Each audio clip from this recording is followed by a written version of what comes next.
Good morning, everyone. This is kind of my second video on my politics, which is political coming out. The first video I did on this was called Great Citizen, and that you can see in the link below. And this video, I think in counterbalance to the first video, I would probably call, not sure if I actually labeled this on the video, but I would call the Great Collapse.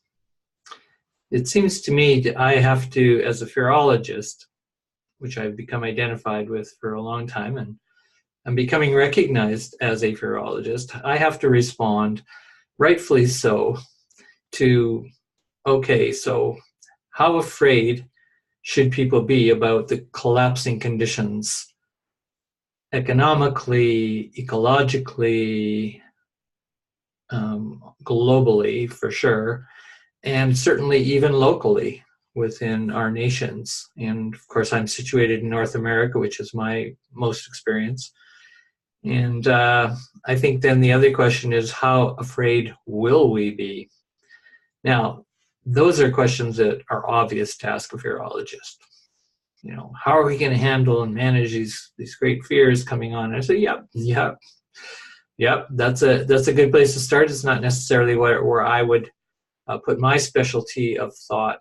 And today I want to go in this video and give you a sense of how I would think about this problem of, just saw an article the other day, I think it was entitled, you know, how afraid should we be with all these conditions going on of psychic collapse, social collapse that goes with psychic, that goes with the environmental, and of course the economic often being the basis for the unfolding and the unraveling of cultures and the increasing of terrorism and fearism.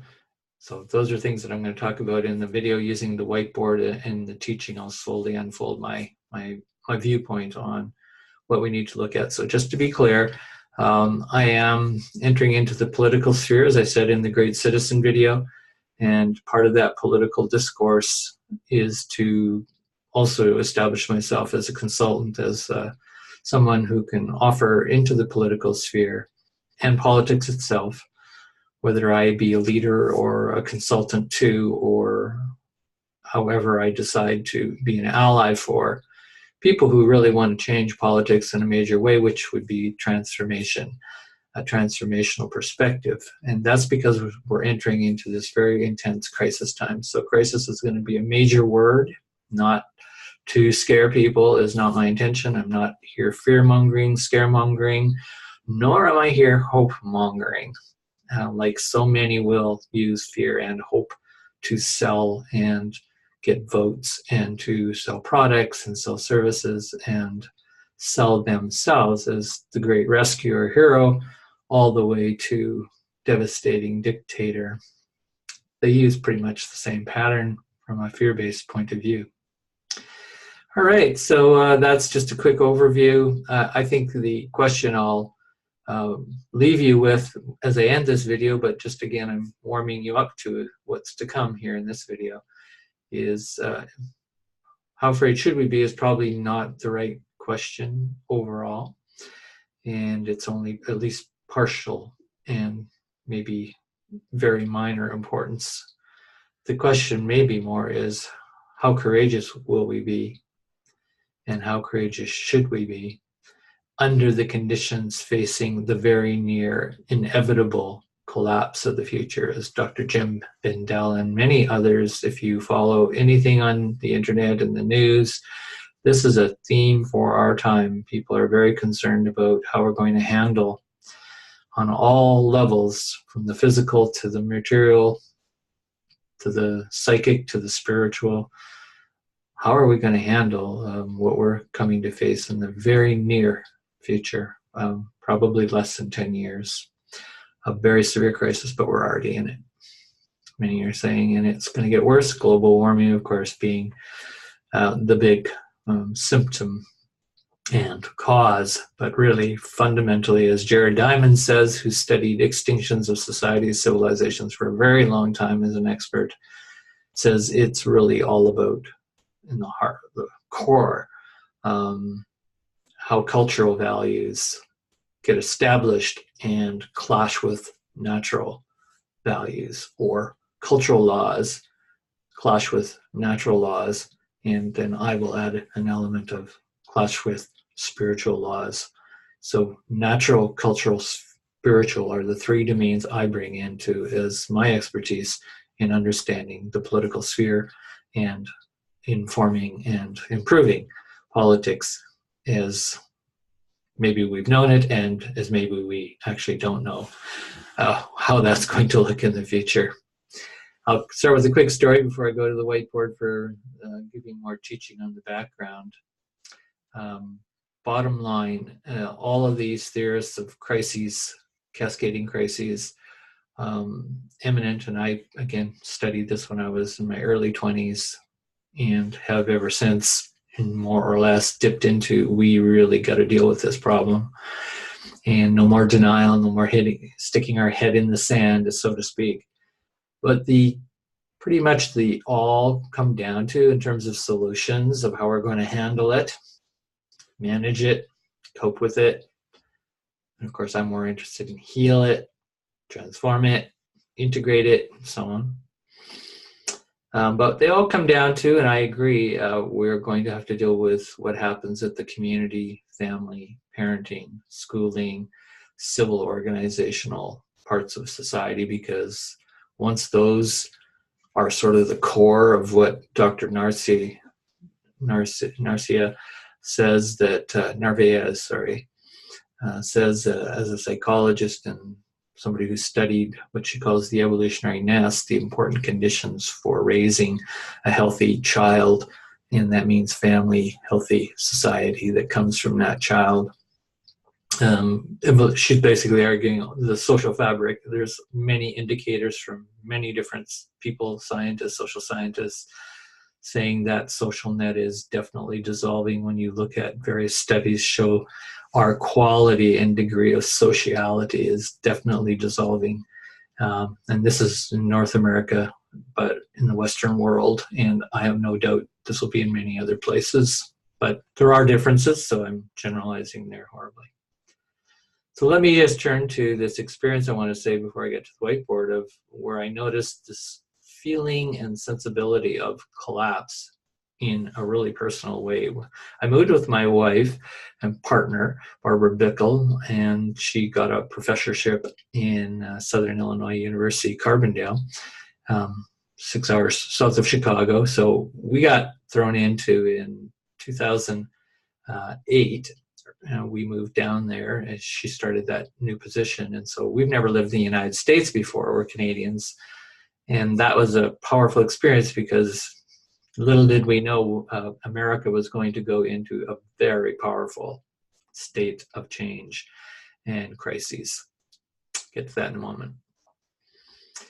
So we went down to this small community. It's 20,000 people with all the university people included. It's a university town, so it's a small town.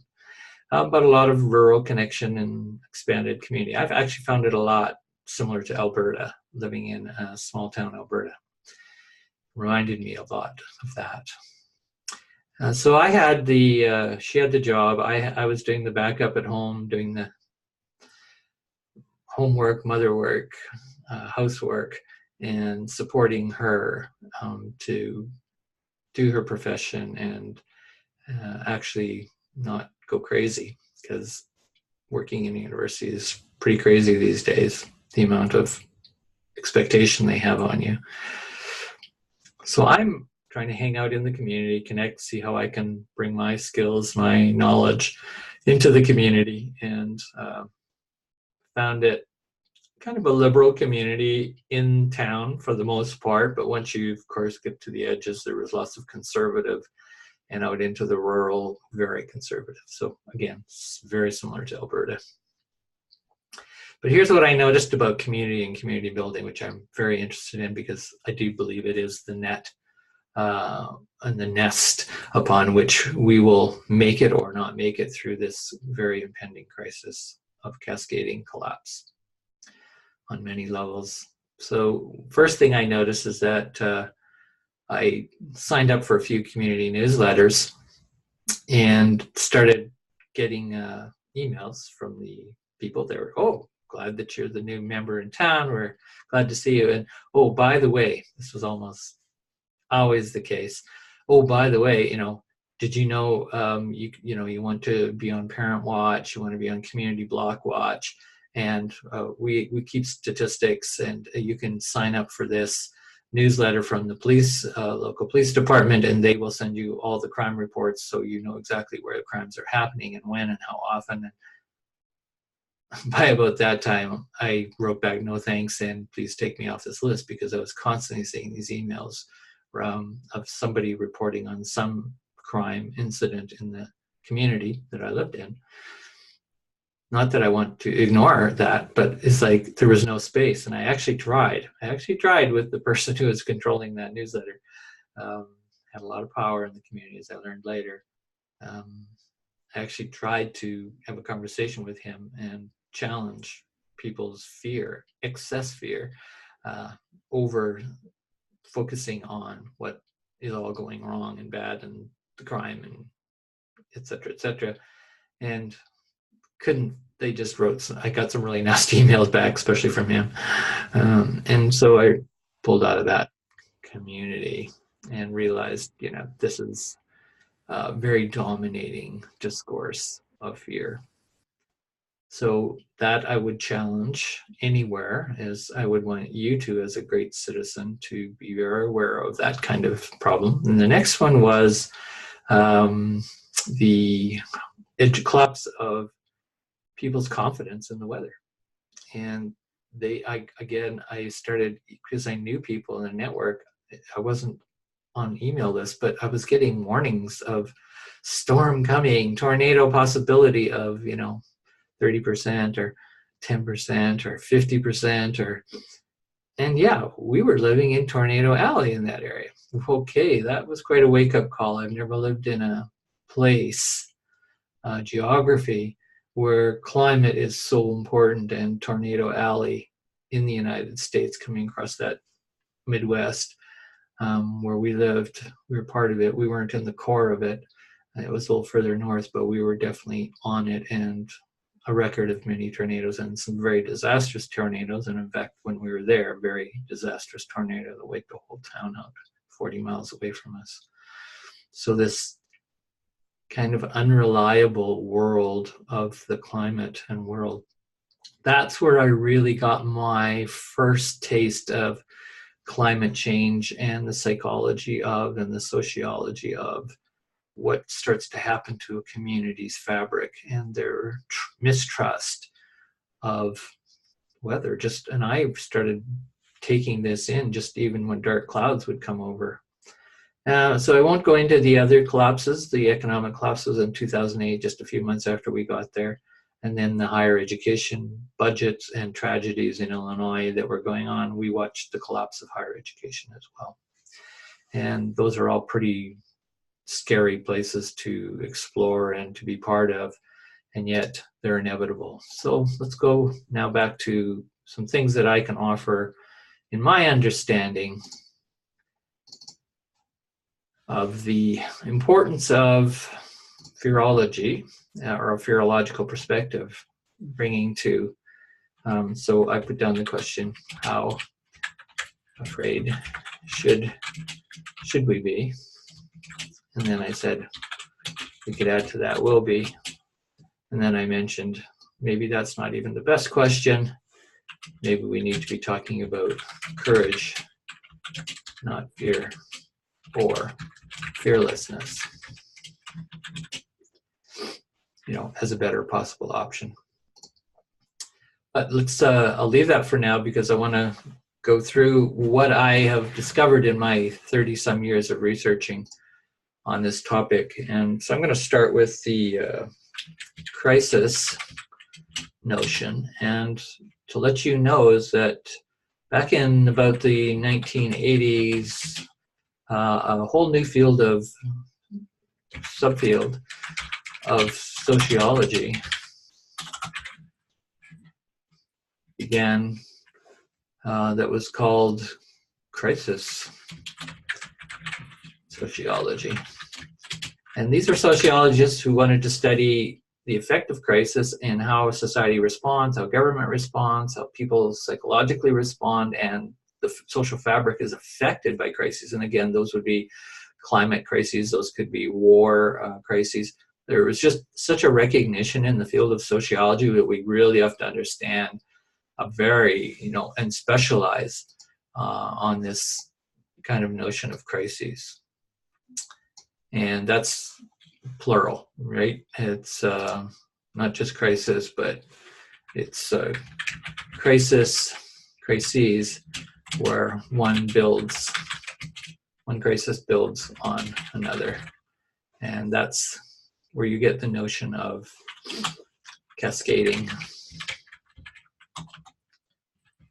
And that cascading effect also came out of the studies of biology and environmental ecological systems, that once you get a collapsing of one cycle, like a nitrogen cycle or a carbon cycle, then you start getting a collapse and change within another cycle, and you get everything being thrown off, right, into a kind of disequilibrium.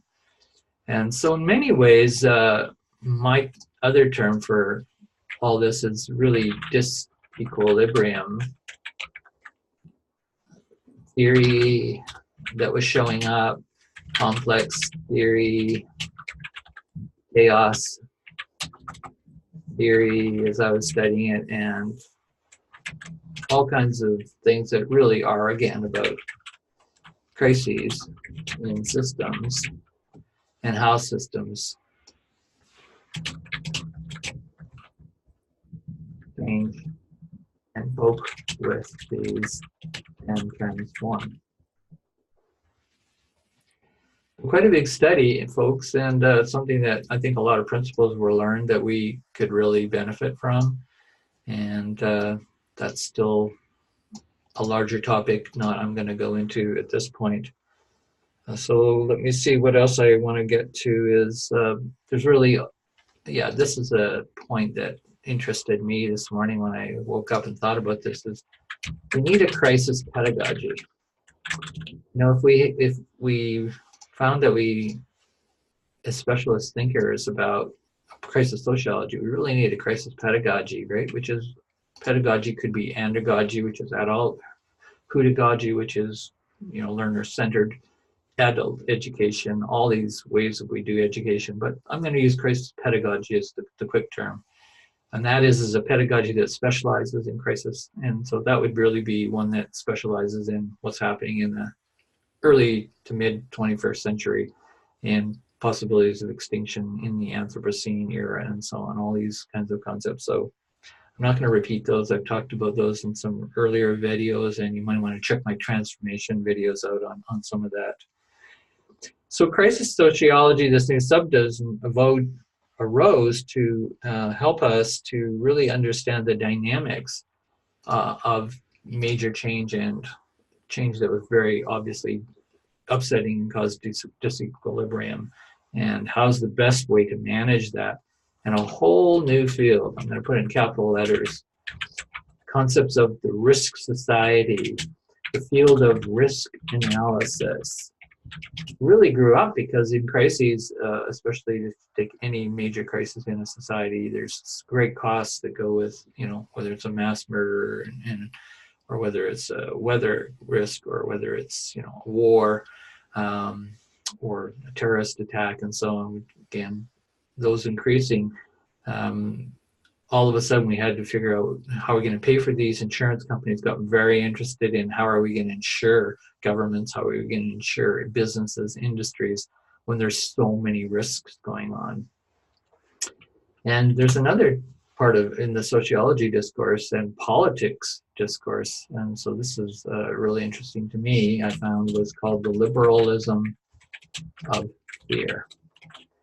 And again, I'm not going into detail in any of these notions, just to give you a sense of where I'm going to draw from. So that was interested in politics and the problem of growth. Again, this would be a kind of 80s, 90s, particularly in the 80s, politics and the problem of risk was the interest. How can we, for example, the eco people got into this. If we're going to build a nuclear power plant, how do we analyze the risk of that? And the liberal viewpoint was is that, you know, there's these great human values and liberal values for society that we want, especially in democracies and so on.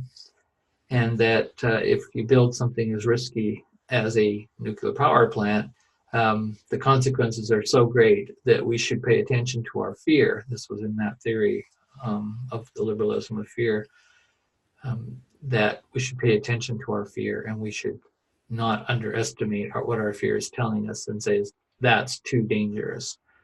And so there's a long history that goes with that kind of thinking that was connected with risk society thinking, and we really are changing here how we have to think about the future.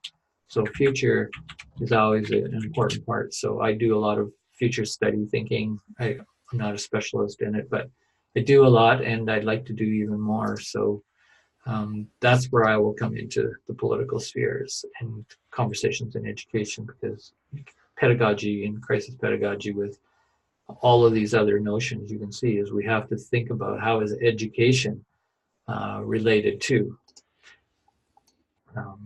these kinds of things, these new ways of thinking, and yeah, fear.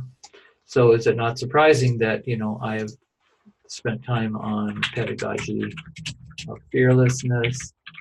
I think you can see what that would be like, and obviously you can see there's interest in emotions, affect, feelings, because you cannot talk about, you know, these things completely rational, as risk analysis tries to be very rational and has a really strong bias in that direction, which I would not say is unimportant, but that really is not, it's not all about statistics and rational analysis. And remember, because it's so much of it's driven by the insurance interests and the costs benefits analysis, that we often forget about this soft part. So this becomes kind of the hard stuff, right, of analysis and trying to plan and be safe. So that's where all the big safety discourse came. Safe and secure. That was so big in education when I was studying at UBC back in the early 2000s and late 1900s. 1998 is when I went in. So I got very critical of all that, because I was saying, you know, there's so much focus on this. And, you know, I'm not saying it's not important, and it's still, of course, very popular and important today. But I was saying we really need to look at, you know, what's really going on is deep fears underneath. There's a deep sense of crises underneath. And what would it be like to move in this path of courage or fearlessness? So that's why I was working on pedagogy of fearlessness. Well, certainly people weren't very interested and still aren't. As I will just be honest, it's a really hard thing to spin when people, you know, just want to be safe and secure. And the real political problem, and it's a moral problem, is I wrote a paper on better safe than moral. And that to me was starting to become part of political correctness problems in how people were just trying to get so much of focus on their rights to be safe and secure and identity secure and secure in their homes and, you know, gated communities and on and on. And I'm going, well, that's all coping, you know, that's all just big patterns of coping and not healing so much at all.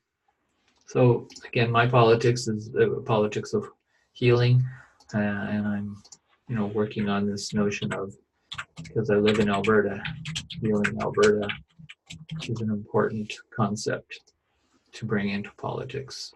So you can see where my discussion will be very different than the real pragmatic, hardcore people who want to focus on all of this hard stuff, and they get a lot of votes for that.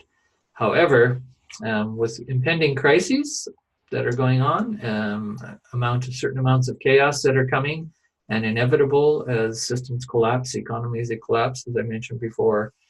I want to point out some good places to look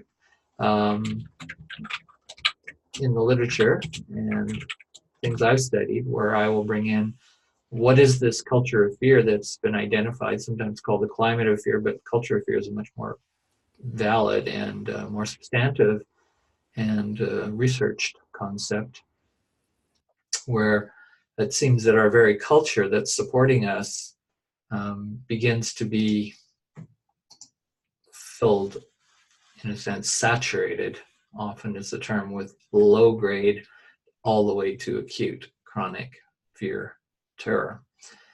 And so that brings me to the next theory that I would bring. Again, terror management theory, TMT. I've talked a little bit about that in some of my videos, and I've done a lot of writing on that. And that really is an important theory for a couple of reasons. What it did is it made an important link, and this goes to Ernest Becker's work. And he makes a very important link between self-esteem. So we're talking about the psychological dynamics of human beings. And this was a very universal applied theory, which I find is very compelling and has a lot of scientific social science evidence. Social psychology has supported this philosophy and theory that he had, that self-esteem is gained when one gets social esteem. And those go together. It's sometimes called the social self.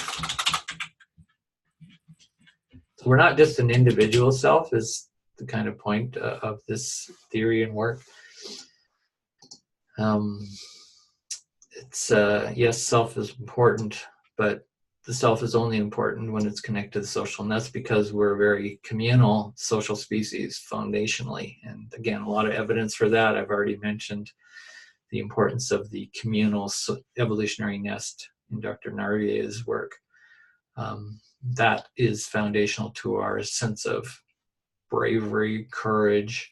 Whether we have a neurotic disorder all our life, she argues, comes out of how we support individuals right from pre-birth all the way into the early birth and early schooling and socialization processes. How do we build that good net? So when the society is falling down, right, around that net of potential social support, here's the quick thing I'm interested in. If the social is collapsing, as so many people are talking about, again, this is not speculative. This is happening already. I've already mentioned why. If that starts to break down, this is going to break down. And that's because our identity is so tied together with culture, belief systems, faith systems, and that social net. And once your identity starts to break down, more or less, the self-reality system breaks. And in the highest or most extreme form, that would be the psychotic break, as it's called in psychiatry. And that leads to things that I've already talked about, which is near psychotic experiences, near-death experiences, and their transformative possibility. So it's not all bad, it's not all disaster, but we have to be thinking as planners, as curriculum designers, as pedagogues and teachers, parents, how are we going to keep this nest in a healthy enough state when we're under such incredible collapsing? And so once the social fabric starts to move into mistrust rather than fear, so let me just write that down, and this comes from a lot of different thinkers. Mistrust, fear starts to become greater than trust, and love. And that's a really crucial dynamic, right? I mean, the scale can tip that way, it can tip this way. And we have to understand that social systems are going to break down as economic systems go into collapse.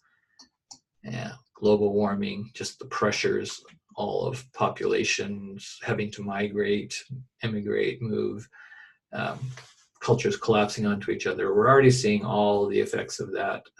We're seeing it creates enemies, creates stranger fear, and it creates then terrorists. So what we got to add into this culture of fear dynamic and terror management is that we've had an arising terror. So I look at terror and terrorism in a quite a bit different way than most people would theorize about this, because I connect it with all kinds of other theories. These theories and notions over here and over here, I connect it into the soft side of crisis. Terrorism is a response to crisis. And again, the political literature, the main discipline of terrorology, yes, that's a real discipline. That's where I got even the notion for fearology, is terrorism is not just all this hard problems of safety and security. Yes, it is, but it has to include and integrate on the other side of this equation, on this side, right? Hard stuff on this side, soft stuff on this side. This is hugely important because that's where all our motivating energies are and how people actually are moved by rationality. And of course, at the extreme over here, right? It's the irrational side.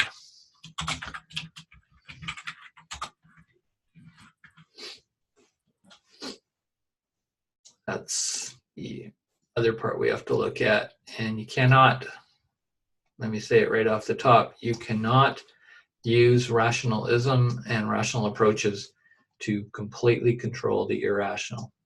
And that is a whole longer discussion. There are so many other people that side with me, and we could go right back to Freud and many others after. That just isn't how human beings operate. We're highly feeling-based, emotional-based, and social-based. So, right, that all goes together. That's part of that nest. We're a very social species. So affect and emotions and feelings are extremely important. It's our base for motivation. It actually makes what thinking and rationality have, and that was called the passions back in philosophy. Well, this is one of the great passions right now, unfortunately, is terrorism. That's both interior, terrified. The terrorist is already terrified. And Desh Sub and I wrote a paper on applying our notion of fearism, which we said is actually underneath terrorism.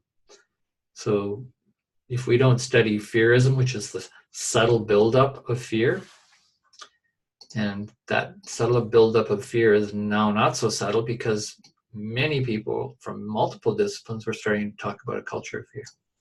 And again, this all generally took place starting 1980s plus. So this is all pretty new when we're starting to understand society and history and social dynamics, and of course psychic dynamics that go with that, political dynamics.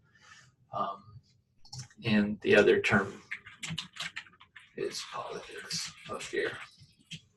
That often goes closely with this culture of fear. It's sometimes also called sociology of fear. We're going beyond psychology. See, fear now has to become something much bigger, and that's why we got to be careful if we just say, you know, how afraid should we be under all these conditions? And some people say you should be more afraid because it's so dangerous. Some people are saying, well, we don't want to be fear-mongering, so we shouldn't be afraid. We don't want to be panicking. Aha. Well, all of this politics of fear, culture of fear dynamic that I've made a nice big mess of lines here, but just to show you this is the messy world we're living in. Whiteboard symbolic of the real. we enter into, kind of a messiness that we have to learn to be more familiar with and handle better. And we have to understand that with that is going to be insecurity, of course. And with that is going to be the need to be secured. And with that heroic necessity, we're going to look for the powerful leaders, the ones who can rescue. And that becomes a very dangerous syndrome. And that is a syndrome found both in therapy when you have the perpetrator and the victim, and then the victim looks for the rescuer, and often the rescuer will be codependent and unhealthy in actually helping that victim to actually empower, because they're so concerned in rescuing them and the person's so concerned to be rescued. That is not the path of liberation. That is not the ultimate path. It may be a stage that we need to be rescued. Absolutely. There are vulnerabilities that are real, but we cannot fall into that. And that's what will happen when it all becomes part of a culture of fear, dynamics of social fear. And that is the danger of the collapse, economics, environmental collapse that's going on, that will cause the social sphere to turn into such a dangerous place. The social self will be so fragmented, and ultimately our self-esteem will be so under threat. And when your self-esteem is under threat, this we can extend it over to here, you're going to be involved in acts of terrorism and fearism, a type of fear-mongering, trying to control others by the use of fear. And oh boy, we've got that all over. It's saturated within my own province, any place. If you take a look at it and learn to look for those kinds of symptomatologies. So that's been a useful theory. And I'm just going to see if there's anything else I want to cover. So I like the idea of one theorist, thinker, Jim Bendel, who's come up with this notion of deep adaptation. And you can sort of see him in many ways. I'm very interested in how are we going to adapt, right, to these changing crises. And of course, societies and individuals have to learn to adapt in some way or perish, is kind of the extreme argument that can be made. Well, some will adapt by becoming survivalists. And survivalism is an ideology that basically we know what's going down, and this has been around for a long time. Of course, it's even been in human history for a long time, because societies do collapse. They do disappear. Empires fall. Nothing is sustainable forever. We die, etc., etc. So under that reality of real collapsing that does happen, the survivalism is one strategy. And Bendel is interesting. He's out there speaking now on the speaking tours and making videos. That's not what he's supporting. And in his view, he says we have to change everything about how we think about reality, our lives, our lifestyles. And that's really hard. People don't like to change so much. They want to go back into that survivalist pattern, right, of a kind of nostalgia. Let's go back and be the great way we were. And you hear that in American politics, and has a lot of popularity. Trump being an example of that, the great America again. And then you have others saying, well, we can't go back, and we never will go back. We have to move forward in the future and learn to live in with the future and be creative and very innovative and so on. And that's just like the recovery after, someone important dies in your life. Your life will collapse in some ways, and for some people it's absolutely devastating when they lose a loved one, and that they've been so dependent on in many ways for their identity, for their social survival, for their social trust, and they cannot adapt to the world anymore. They move into major isolation / depression / terror, living paranoid. These are not uncommon patterns. These are growing patterns, I can guarantee you. You can find all kinds of statistics how we're becoming more paranoid. Well, culture of fear is one way of understanding that dynamic. And again, I'm just scratching surfaces here, not trying to explain anything. Then you can have the panic response, which is just kind of going crazy and being driven by excess energy that goes with terror, and this fearism underneath, toxic fearism underneath, that you just start doing all kinds of weird addictive behaviors and extreme behaviors and just super busy and work-like-aholic and so on. Another strategy, which is to be on the edge of panic all the time, taking anxiety disorder drugs and treatments and trying to cope with it. Survivalism, get the rifles, get the food, build up.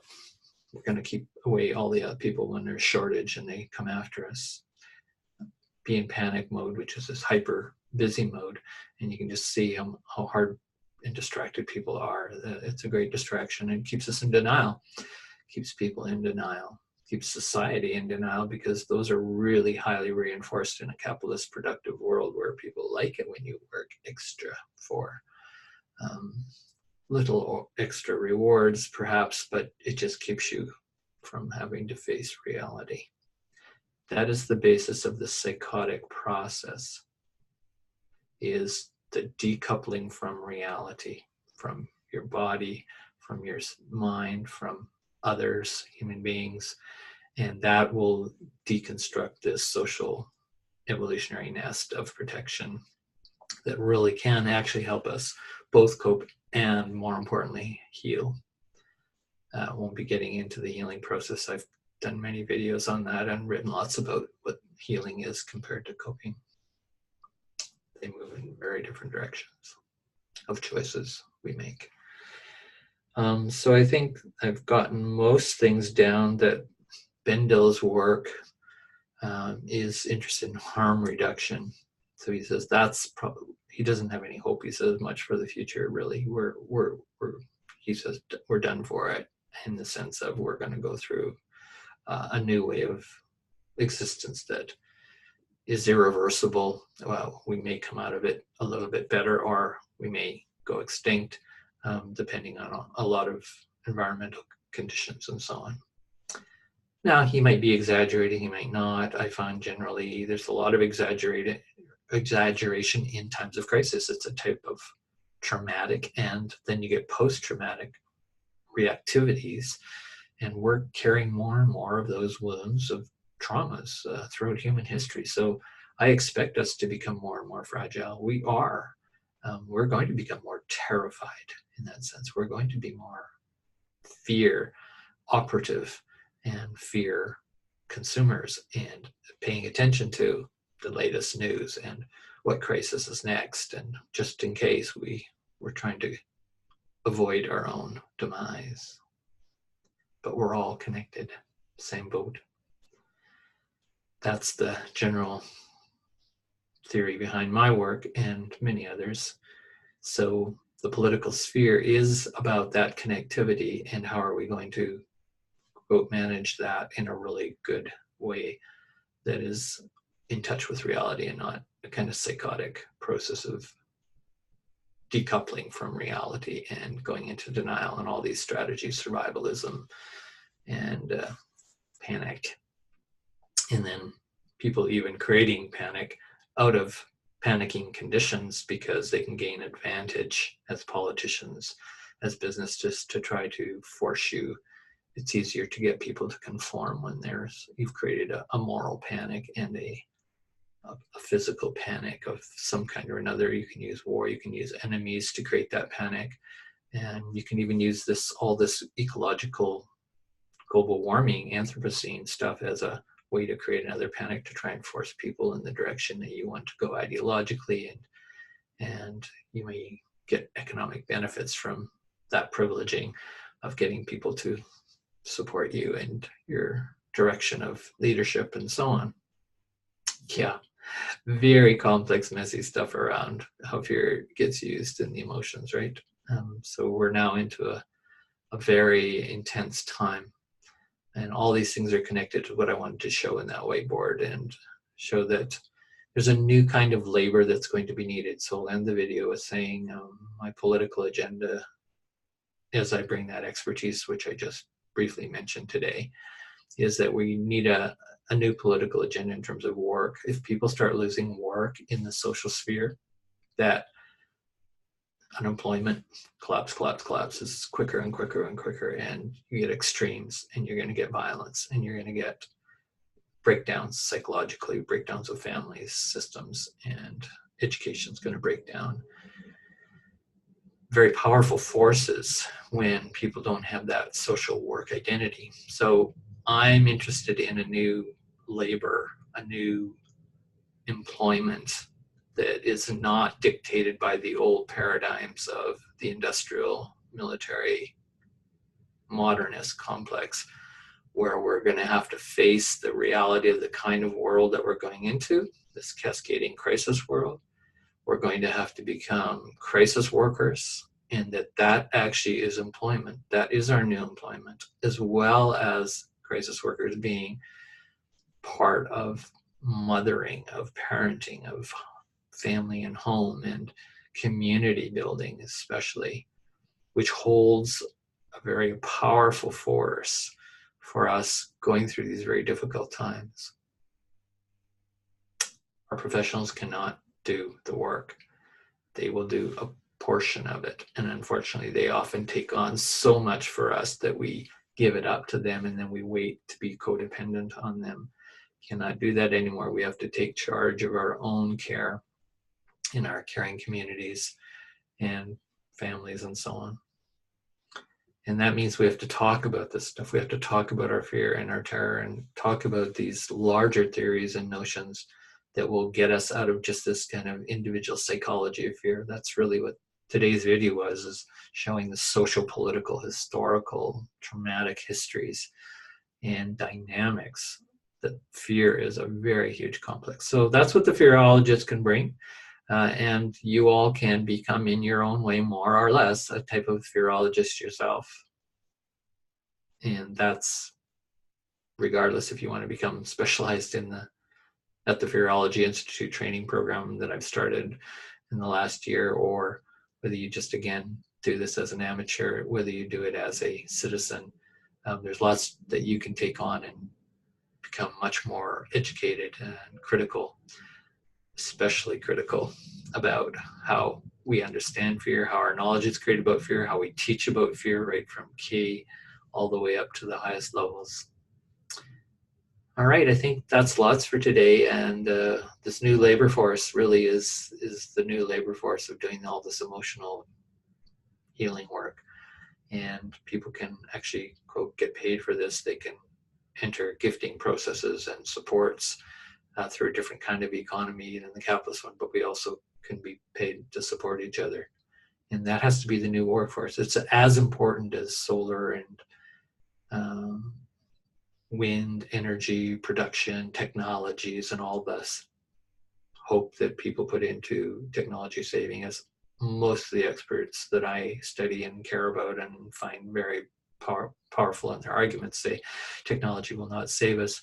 What will save us is a change in worldview, lifestyle, reconnection to reality, and building this new workforce, labor force of a healthy net for us going into the new world. Unfortunately, a new world that we created, for the most part, all of this cascading crises. That's the responsibility. Yes, rights are important, but the big responsibility is we kind of created all this big mess. And we could have stopped it.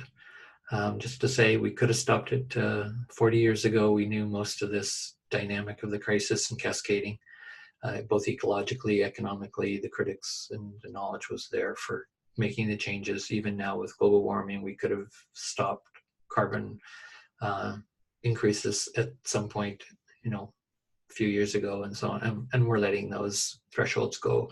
We're not believing, we're still in denial, we're in fear. And it's causing immense terror and will continue to. However, the good side is that we will respond, and I am responding, and it will make us a lot more intelligent about how to handle and transform these terrifying energies and processes. Okay, we are an intelligent species. We just forget, and we've been culturally conditioned to be kind of dumb.